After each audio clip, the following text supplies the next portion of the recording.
सूरज ग्रहण एक बड़ा इवेंट है। मज़हबी तौर पर भी इसकी एक अहमियत है एंड साइंटिफिक तौर पर भी, एस्ट्रोलॉजिकली तो ऑब्वियसली ये बड़ी इम्पॉर्टेंट जगह पर ग्रहण होने वाला है। लिब्रा एंगल पर होगा सूरज ग्रहण। आखिरी दफ़ा लिब्रा एंगल पर सूरज ग्रहण 2004 में हुआ था। लिब्रा एंगल रिलेशनशिप एंगल कहलाता है। लिब्रा एंगल इमोशनल साइड कहलाती है। लिब्रा एंगल स्पिरिचुअल साइड कहलाती है, फैमिली साइड कहलाती है। अगर उस पर ग्रहण हो तो सभी स्टार्स पर उसका असर ज़रूर आएगा। Negative energies, aggression, sensitivity, over thinking, these are the possibility. So जो लोग तो स्ट्रॉन्ग हैं और उन्हें इस तरह के सेंसिटिव इश्यूज नहीं है, वो लोग तो ठीक चलेंगे। अगर आप इतने कमज़ोर हैं अपनी ज़िंदगी में कि ये 6 घंटे का इवेंट आपको गिरा गया, फिर आपको गिर ही जाना चाहिए था। फिर आपका अपना जोर तो है नहीं। हवाएं जिधर को चले उधर को आप चल पड़ते हैं। अगर अच्छा दौर आ गया तो वेलकम करते हैं, अगर बुरा दौर आ गया तो उलझ जाते हैं।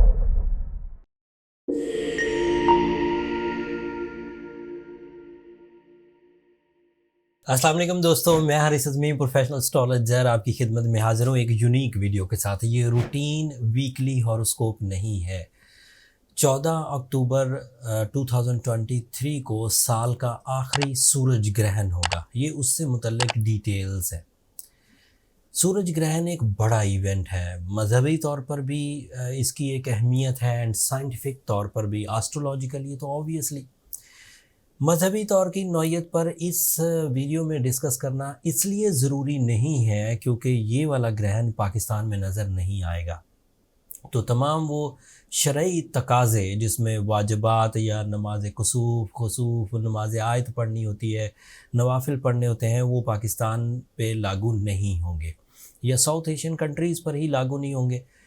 वजह ये है कि पाकिस्तान में ये सूरज ग्रहण उस वक्त होगा जब सूरज गुरूब हो चुका होगा, तो पाकिस्तान में नज़र नहीं आएगा। 8:05 पर ईशा के टाइम पर जाकर ही इसने सामने आना है।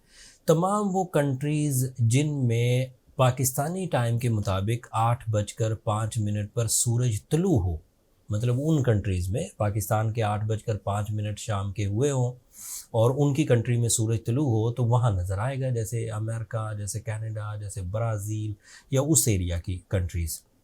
बट इन एरियाज़ में जिनमें सूरज 7 बजे के करीब गुरूब हो जाता है तो ग्रहण होना नज़र नहीं आएगा। जब वो नज़र आएगा नहीं, इसलिए बाय रूल्स जो मेरी उलमाए कराम से बात हुई कि जो इवेंट इस एरिया में हुआ नहीं उसके जो शरई ज़रूरियात हैं वो नहीं होंगी। जैसे मैंने पहले भी मिसाल दी थी, सम टाइम ऐसा होता है कि चाँद किसी कंट्री में पहले नज़र आ जाता है तो वहाँ ईद पढ़ाई जाती है, हम इंतज़ार करते हैं, फिर अगले दिन हमारे यहाँ चाँद नज़र आता है तो हम लोग ईद पढ़ते हैं या दीगर जितने भी अपने मंथ हैं उनका आगाज़ करते हैं। किसी मुल्क में एक दिन पहले हो चुका होता है, अगले दिन हमारे यहाँ हो। तो सादा लफ्ज़ों में जिन ममालिक में वो एस्ट्रोलॉजिकल इवेंट हो जाता है वहाँ उसकी ज़रूरियात शुरू हो जाती है। जैसे रमज़ान शुरू हुआ तो रमज़ान की बरकतें शुरू हो जाएंगी। इवेंट एक दिन पहले हुआ, हमारे यहाँ इवेंट एक दिन बाद होता है। तो क्योंकि पाकिस्तान में नज़र आएगा नहीं, इसलिए नमाज खुसूफ पढ़ने की ज़रूरत नहीं है। बाकी आप लोगों के अपने अकायद हैं, this is my opinion as professional astrologer. लेकिन एस्ट्रोलॉजिकल इम्पैक्ट मस्ट आया करता है। ये बड़ी इम्पॉर्टेंट जगह पर ग्रहण होने वाला है। लिब्रा एंगल पर होगा सूरज ग्रहण। आखिरी दफ़ा लिब्रा एंगल पर सूरज ग्रहण 2004 में हुआ था।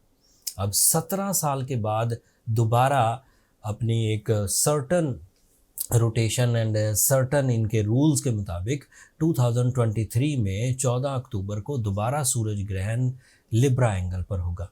लिब्रा एंगल रिलेशनशिप एंगल कहलाता है। लिब्रा एंगल इमोशनल साइड कहलाती है। लिब्रा एंगल स्पिरिचुअल साइड कहलाती है, फैमिली साइड कहलाती है। अगर उस पर ग्रहण हो तो सभी स्टार्स पर उसका असर ज़रूर आएगा और होगा भी बड़ा। सूरज ग्रहण के जो असरात होते हैं वो कुछ दिन पहले शुरू हो जाते हैं और फिर कुछ दिन बाद तक चलते हैं। और ये भी रूल है, अब तो बहुत सारे लोगों को इस बात का पता होगा कि with in 15 days, with in 20 days चांद ग्रहण भी होगा। तो 28 तारीख को चांद ग्रहण है, वो तफसील तो बाद में बयान करेंगे। लेकिन 2 ग्रहणों के दरमियान और फिर रिलेशनशिप साइड पर ही सूरज ग्रहण का होना रिलेशनशिप्स को वीक ज़रूर करेगा। इसकी वजह से अनकॉन्शियस डिसीजन जो आप चाहते नहीं लेकिन आप वो डिसीजन ले लेंगे। सेंसिटिव रिलेशन कमिटमेंट्स ये भी पॉसिबल है। किसी जद में, किसी जज्बात की जद में आके रिलेशनशिप कमिटमेंट कर ली जाएंगी, लेकिन उसके बाद पछतावे सामने आएंगे। उसके अलावा इंडिविजुअल जो सिकनेस होती है, जिन आदतों को आप छोड़ चुके हैं, जिन आदतों को आपने जांच पड़ताल करके छोड़ा था, फिर एकदम से दिल करेगा उन आदतों को अपनाने का। ये इसी ग्रहण के असरात हैं लिब्रा एंगल पर। Negative energies, aggression, sensitivity, over thinking, these are the possibility. So जो लोग तो स्ट्रॉन्ग हैं और उन्हें इस तरह के सेंसिटिव इश्यूज नहीं है, वो लोग तो ठीक चलेंगे। लेकिन जिन लोगों को ऑलरेडी इस तरह की क्राइसिस हैं, वो डिसीजन लेते हुए ज़्यादा मेरिट्स को डिस्कस नहीं करते, वो वैसे भी अपने जज्बात में उलझे रहते हैं, अपने रिलेशनशिप से ज़रा सेंसिटिविटी के साथ डील कर रहे हैं, उनका लाइफ पार्टनरशिप वैसे ही बहुत स्ट्रॉन्ग नहीं है, जर्नल से रिलेशंस हैं, उनको ज़रा ज़्यादा एहतियात बरतना होगी। हर स्टार पर इसके गहरे असरात हैं। वैसे तो उसकी डिटेल मैं वीकली वीडियो में दूंगा, लेकिन सरसरी तौर पर इस वीडियो में जिक्र कर देता हूँ। एरीज के लिए ये 7th एंगल पर होगा, तो Aries are on maximum risk in the relationships, तो उन्हें बहुत ही ध्यान करना होगा। एरीज के ये 5th एंगल का रिप्रेजेंटेटिव है। एक तो रिलेशनशिप का ध्यान करना है, एंड सूरज को क्योंकि ग्रहण हो रहा है, इसलिए उन सेक्टर्स को देखने की ज़रा ज़्यादा ज़रूरत है जिनमें पब्लिक डीलिंग हो, जिसमें कम्युनिकेशंस हों, जिसमें लर्निंग स्किल्स हों, तो ये ज़रूर ध्यान करिएगा। ये 2 सेक्टर आपके सेंसिटिव रहेंगे, communication, deal making, public activities and relationship, personal relationship, husband and wife. Taureans के लिए ये 6th एंगल पर होगा और ये 4th एंगल का रिप्रेजेंटेटिव है। 2 एरियाज़ उनके भी डिस्टर्ब रहेंगे। एक फिज़िकल हेल्थ, उनका स्टैमिना उतना ताकतवर नहीं रहेगा, उनको डिसीजन लेने में इश्यूज़ हो सकते हैं, एंड फिर उनको कुछ ऐसी लग्जरीज़ जिसका फ़ैसला उन्होंने 14 तारीख के बाद करना था या उन दिनों ही करना था, 14 तारीख को ही करना था, उसमें लेट हो सकता है, उसमें डिले हो सकता है, लग्जरी साइड या कंफर्ट ऑफ लाइफ थोड़ी डिक्रीज़ हो सकती है। जेमिनाइज के लिए ये 5th एंगल पर होगा। 5th angle is a angle of education, 5th angle is a angle of public image, relation with the children's, relation with the seniors, relation with the bosses। In side पर जेमिनाइज को ज़रा ज़्यादा एहतियात करनी होगी। जिन लोगों के रिलेशन अपने बच्चों के साथ या वैसे पब्लिक डीलिंग में या एजुकेशन में वो स्ट्रॉन्ग हैं, उन्हें ज़्यादा परेशान होने की ज़रूरत नहीं। बट जो लोग ऑलरेडी सेंसिटिव हैं, उनकी रोज़ मुँह मारी हो रही है अपने कोलीग्स के साथ, उनके रोज़ जॉब पर प्रॉब्लम्स आ रही हैं, जो चीज़ें वो डील करते हैं रोज़ उनमें उलझन चल रही है, उन लोगों को ज़रा ज़्यादा एहतियात बरतनी होगी फॉर 1 वीक अप्रॉक्सीमेटली। और फिर इनके 3rd एंगल का भी रिप्रेजेंटेड है, तो सगे बहन भाइयों के साथ भी ज़रा रख रखाव से, ज़रा तमीज़ से, ज़रा बैक फुट पे रहते हुए, ज़रा सैक्रिफाइसिंग नेचर से डील करें। कैंसेरियंस के लिए ये 4th एंगल पर होगा। कैंसेरियन के 4th एंगल पर होने की वजह से उनको फिज़िकल बेचैनी होगी, वो कंफर्टेबल नहीं हो सकेंगे, ऐसा सोचेंगे जैसे वो कुछ करना चाहते हैं लेकिन वो कर नहीं पा रहे, ऐसा कि सब कुछ उनके पास मौजूद होने के बावजूद उनके अंदर वो हशाशियत, वो प्लेजर, वो खुशी क्रिएट नहीं हो पाएगी। एंड कुछ कॉम्प्लिकेशन ओवर एक्सपेंडिचर्स की शक्ल में भी सामने आएंगी, ज़्यादा तेज़ी से अखराजात होना, अनएक्सपेक्टेड होना और अनप्लैंड होना, खुद भी पता नहीं मैं क्या कर रहा हूँ और कहीं से कुछ लॉसेस भी आ गए, इस तरह की चीज़ें। सो आपको उन सब चीज़ों को खंदा पेशानी से, सब्र से और एहतमाम के साथ डील करना होगा। ये एक इवेंट है, इस इवेंट का कुछ इम्पैक्ट आना था, एंड क्योंकि वो बिफोर टाइम आपको पता है, तो अब आपको उसको डील करना आसान होगा, तो परेशान होने की ज़रूरत नहीं।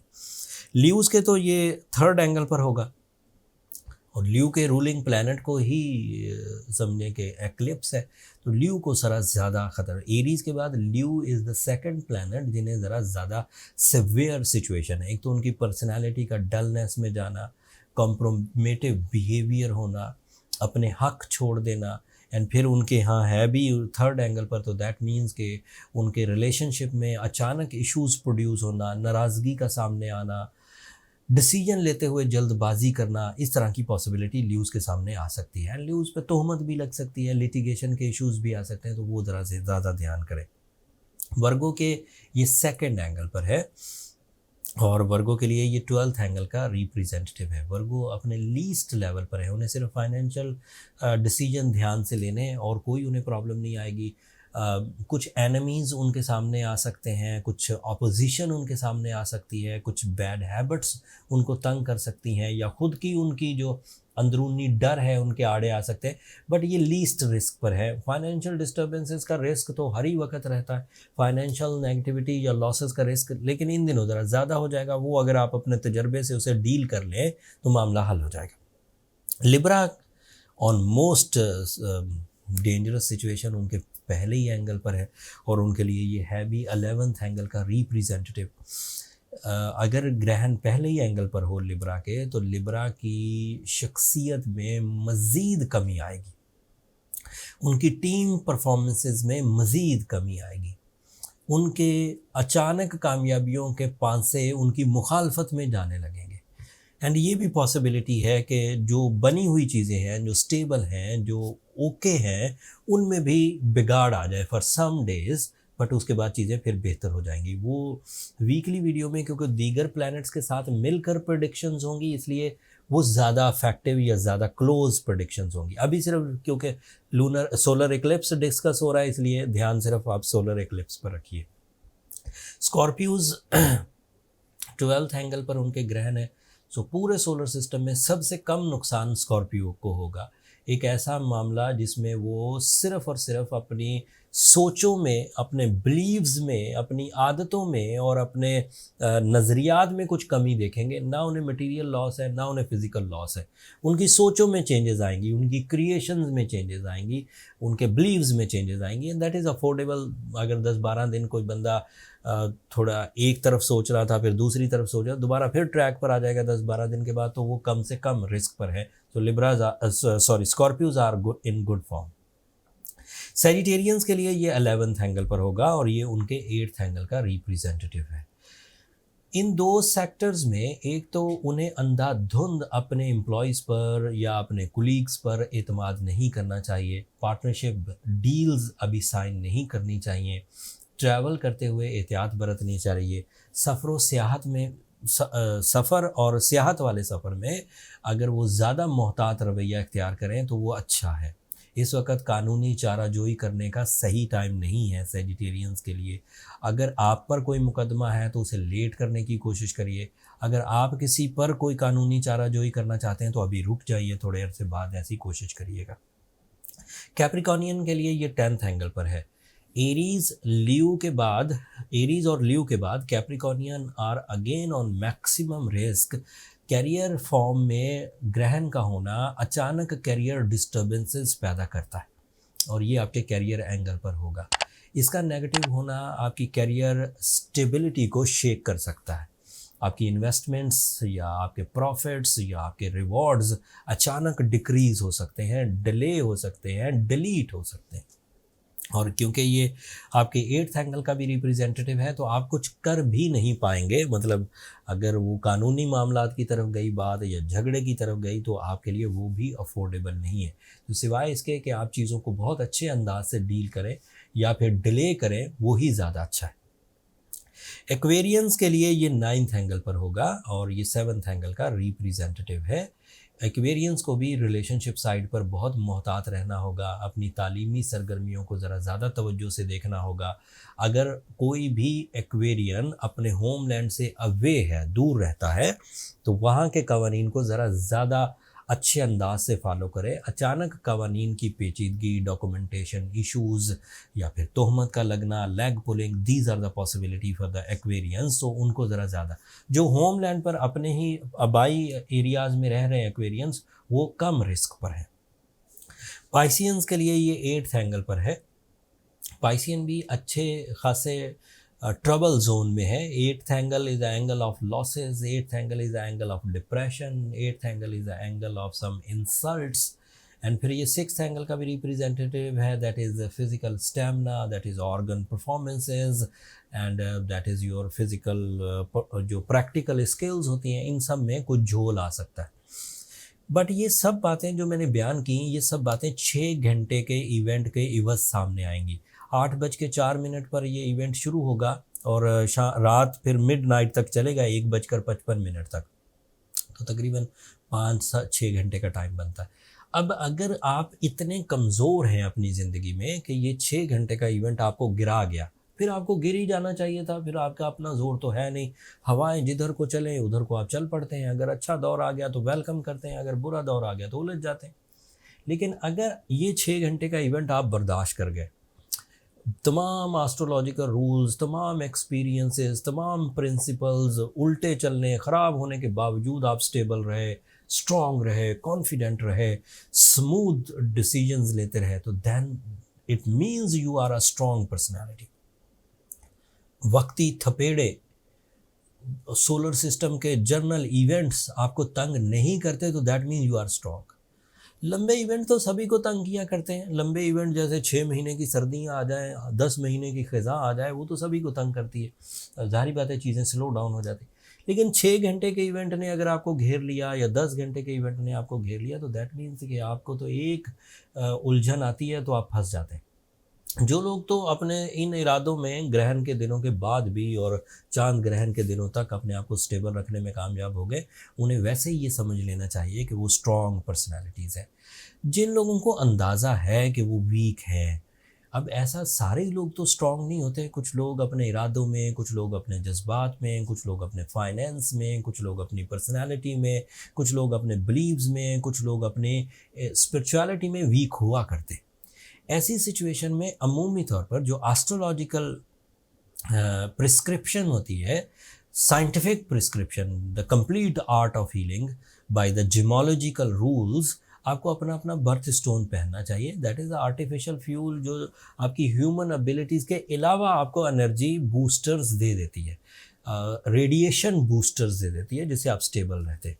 अगर आपने असली स्टोन्स पहने हुए हों तो that is your catalyst, that is your protection, that is your repairing, that is your booster. इससे मामला हल हो जाते हैं। असली स्टोन्स के लिए हम लोग पिछले कुछ अरसे से एम्फेसाइज कर रहे हैं कि सिर्फ स्टोन पहनना ज़रूरी नहीं है। स्टोन रंग बिरंगे मार्केट में बहुत मिलते हैं जो तकरीबन असली होते हैं, लेकिन वो ह्यूमन इंटरफेरेंस के साथ होते हैं।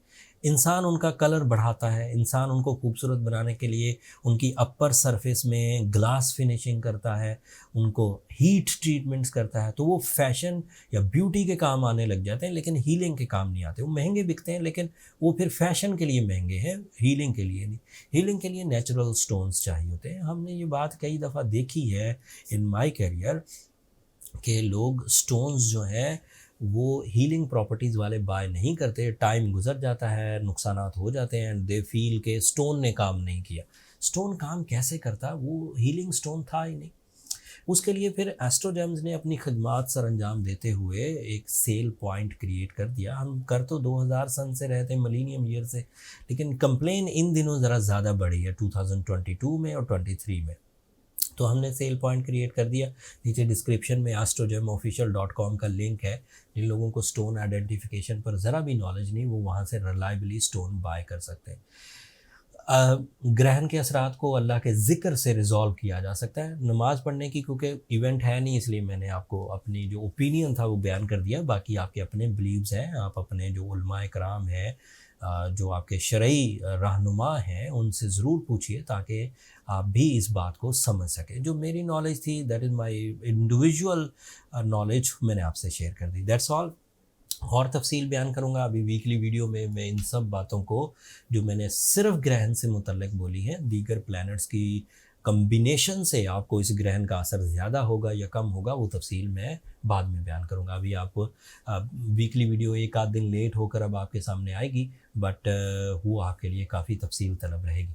मुझे अब इजाज़त दीजिए। अगर ये इन्फॉर्मेशन मेरी तबीयत की ख़राबी के बावजूद, ज़ुकाम ने इस वक्त घेरा हुआ मेरी तबीयत की ख़राबी के बावजूद अगर मेरी ये कोशिशें आपको पसंद आई हों तो अपनी दुआओं में मुझे और मेरी टीम को ज़रूर याद रखिएगा।